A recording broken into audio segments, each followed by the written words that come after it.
Hey, James Neal here. Now I know that we can all agree that 2016 was a festering bag of rotting dicks, but instead of harping on all of the bad things that happened last year, I wanted to go back and reflect on some of the positives that came out of this awful, godforsaken year. So in the spirit of starting off 2017 on the right foot, I'm going to list off my top 5 moments from 2016. Now these aren't in any particular order. In fact, they're just kind of 5 different vignettes from different various forms of pop culture, various forms of media, you know, books, comics, movies, television. And I think these are just 5 key moments that made 2016 not the worst for me. Starting us off, I wanted to talk a little bit about Alex Danvers coming out on SUPERGIRL. If you follow me on any form of social media, you would know that SUPERGIRL is one of my all-time favorite shows on the air right now. It's got feminism, it's got fighting, it's got queer characters now, and it's just such a wonderful, unique world that I think Greg Berlanti has really perfected. He's been doing amazing things over at the CW with all their superhero shows, and Riverdale coming out at the end of January, which I'm going to be talking about in full. Please do not worry about that. I cannot wait to share my thoughts about Riverdale with you all because it is such a good show. But going back to SUPERGIRL, Alex Danvers coming out this season has been one of the most powerful, moving, and beautifully done coming outs that I've seen on television in quite some time. There was no coming out episode. There was no one episode where they're like, you have to watch this week because you will never believe which character is gay, which shows like Gossip Girl have been guilty of before in the past, so I'm so glad that the CW handled this with such poise and such grace.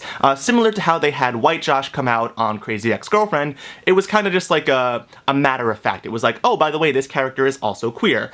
Alex is going through some self-discovery this season. She is partnered up with this beautiful woman named Maggie who is making her feel a certain way, and as the season progresses, she's realizing that she has these strong feelings for Maggie that aren't quite friendship, they might be something more. So in this process, she realizes that she has to come out to not only herself and Maggie, but also her sister, her co-workers, her friends, her family. And it's not in like one fell swoop. She doesn't do this. She doesn't just like go around being like, I'm gay, I'm gay, I'm gay, I'm gay, I'm gay. She does it over the course of a few episodes, which is very true to life. It's so great to see somebody coming to terms with their own sexuality and allowing the people around them to be privy to this knowledge as they go about their everyday lives. It's like, oh, this is a new thing you have to know about me, this is part of who I am, and this is part of what my life is going to be like moving forward. You're just either gonna have to accept that, or you're gonna have to, you know, not. And Alex did such a wonderful job, the writers did such a great job of crafting her story and making it so true to life, and just so great and so much fun to watch. They made coming out fun. I mean, when Alex is coming out to Kara and all of a sudden this like alien attack happens, Kara's like, I'll go get the alien, you go get the girl. It was just so cute and made me smile and made me laugh, and it just warmed my heart so much. So thank you so much, SUPERGIRL, for making Alex Danvers queer, because she is truly a shining light that 2016 needed. Keeping it in the world of TV, and I promise that not all of the items on this list are TV related, but Sweet Vicious on MTV is by far one of my favorite new shows, and I cannot believe I am obsessing this hard over an MTV show, but y'all need to get on this show. It's only 5 episodes in right now, and the new episodes start again this week, so if you can, find it online somewhere, find the first 5 episodes, binge watch them. I'm gonna sell you on this, I'm gonna try to sell you on this right now. Imagine a college sorority girl who is a vigilante against rape culture. And I know this show sounds like it could be highly problematic and handled in such a poor way, but they hit the nail on the head every single episode. It is such a wonderful take on the current problem that is currently sweeping our nation, which is allowing rape culture to become commonplace in our everyday society. The show follows Jules and Ophelia, 2 unlikely friends who go around trying to right the wrongs that are happening on their college campus. It's kind of like Daredevil meets ABC Family's Greek, if you can believe it. It's a weird combination. I promise it's so much better than I'm making it sound, though hopefully I'm making it sound awesome to you all, and hopefully you're all like running out there right now to watch it, but I swear to you, it's got so much heart to it. It's such a great, unique show that I feel like people need to be watching because it has a female showrunner, it has a lot of female writers, and it's an MTV production, which I never in a million years would have believed that I'd be obsessing this hard over an MTV show, but I promise you, this will not let you down. My friend Maya got me into the show, and I cannot stop watching it or talking about it. It's just so well crafted and well done, and again, it's another thing that I feel like 2016 desperately needed, is a show fighting the very rape culture that is plaguing our society right now, that our president-elect is enforcing, essentially. Ugh, I'm not even gonna get into this. Next item. Even though not all the items on this list are gonna be television related, they're all going to be kick-ass female related, and the next item that I want to talk about is the Jessica Jones ongoing series from Marvel. It has been years since Jessica Jones has had her own title, and I'm so glad that Marvel is finally realizing what untapped potential this character has as a standalone being in the Marvel Universe.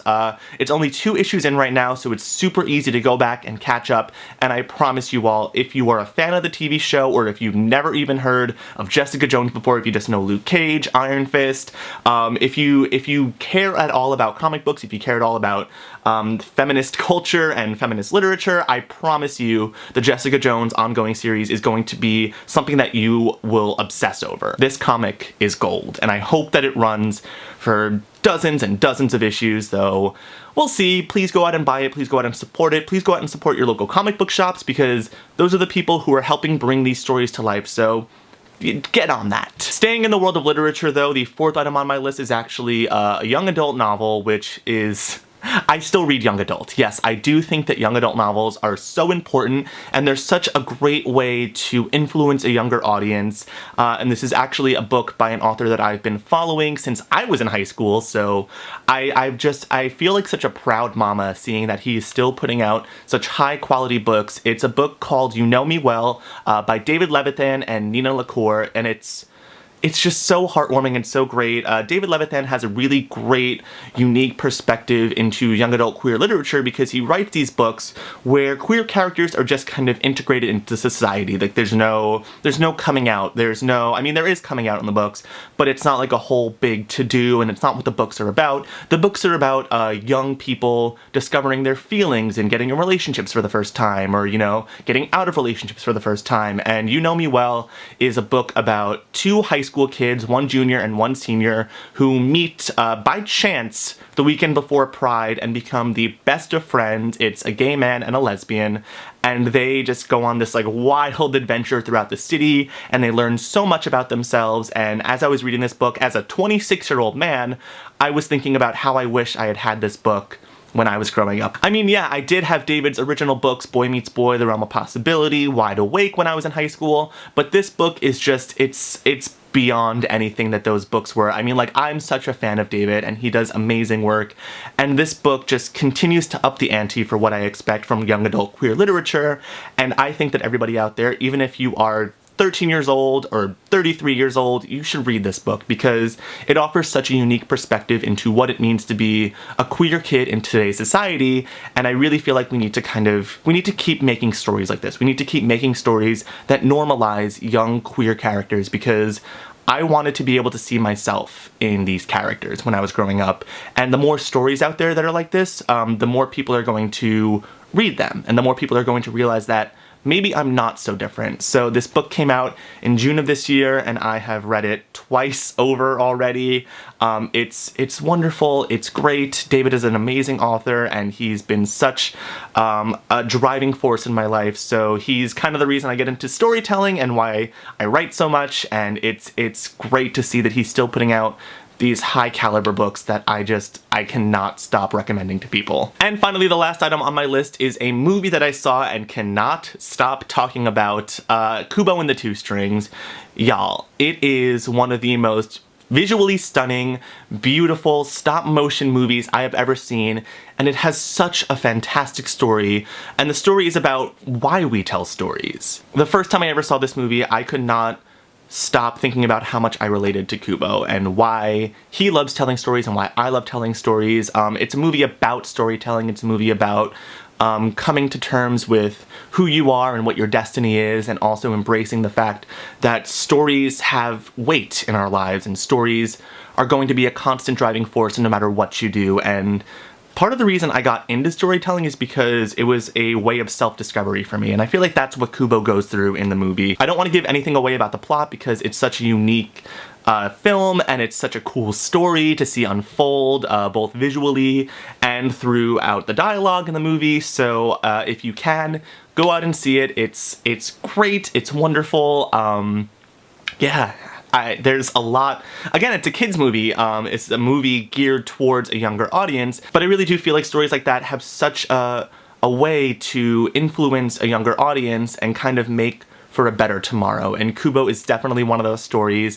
It didn't do that well in the box office, so if you can, go out and buy it now, rent it on iTunes, do whatever you can to support this film, because I want to see more like this in the future, and I feel like we need more like this in the future, because we can't become this society of just, I don't want to get into it, it's scary, it's weird, and this is a weird world we're living in. 2017 is a bizarre, alternate dark timeline, and I really feel like things could go so many different ways, and I'm not gonna get into it right now, James. I don't want to get into it right now. I'm like, end the video. So that's my list of my top 5 things, moments, pieces of pop culture from 2016. I know that we've talked about a few of these in the past. I know that we're both obsessing over Jessica Jones, but James, I want you to tell me what yours are, or even if they're not pop culture moments, if they're not movies, books, TV, just like tell me like what you thought about 2016 as a whole, because it was awful. And to anybody watching this out there, leave me a comment down below letting me know what your top 5 things from 2016 were. I know it's difficult. I know it's hard to really think about 2016 in a positive light, but I promise if we hold onto the things that were great about 2016 and move them forward into a new year and into a new era, we can keep making things like this and keep inspiring hope in people out there, because that's really what we need right now. We need hope. So that's my video for Gay Dude, Straight Dude this week. I would love to hear your perspective, James. I'd love to hear from a straight man, and I would love to hear from all of you out there. If you have any suggestions for future topics, let us know in the comments down below as well. And until next time, bye!